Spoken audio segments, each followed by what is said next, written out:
Hello বন্ধুরা, welcome back to my channel. আবারও চলে আসলাম নিজের কাজে ছোট্ট একটা ব্লগ ভিডিও নিয়ে।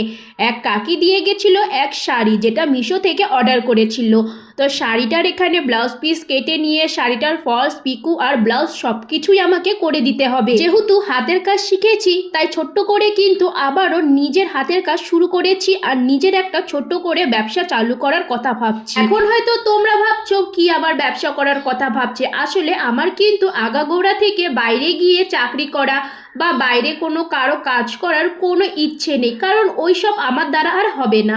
তাই কিন্তু আমি বাড়িতে বসে নিজের নিজের ইনকাম করতে চাই এবং নিজের কোনো একটা ব্যবসা করতে চাই। যেহেতু মা আমাকে জোর করে হাতের কাজ শিখিয়েছিল, এই হাতের কাজের প্রতি আগে আমার মন না থাকলেও এখন কিন্তু বয়স বাড়ার সাথে সাথে এই কাজের প্রতি আমার একদম মন চলে এসেছে। এটা নিয়ে কিছু একটা করার কথা ভাবছি। যাই হোক, আমি তো এদিকে ব্লাউজ পিসটা কেটে নিয়ে তার সাথে পেপারটাও আমি কাটিং করে নিয়েছি। এরপরে লাইনিং আনতে যেতে হবে।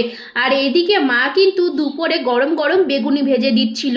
তাই দুপুরে গরম গরম বেগুনি, শাক ভাজা, আলু, ফুলকপি দিয়ে পনিরের সবজি এই দিয়ে খাওয়া দাওয়া করে আমি, কাকি আর বুনু তিনজনে মিলে কিন্তু চলে গেছিলাম ব্লাউজের লাইনিং আর ফলস আনার জন্যে। আর দোকানে গিয়ে এক দিদিভাইয়ের সাথে দেখা হয়েছিল। তো দিদিভাই আমাকে চিনতে পেরে আমার সাথে কথা বলেছিল।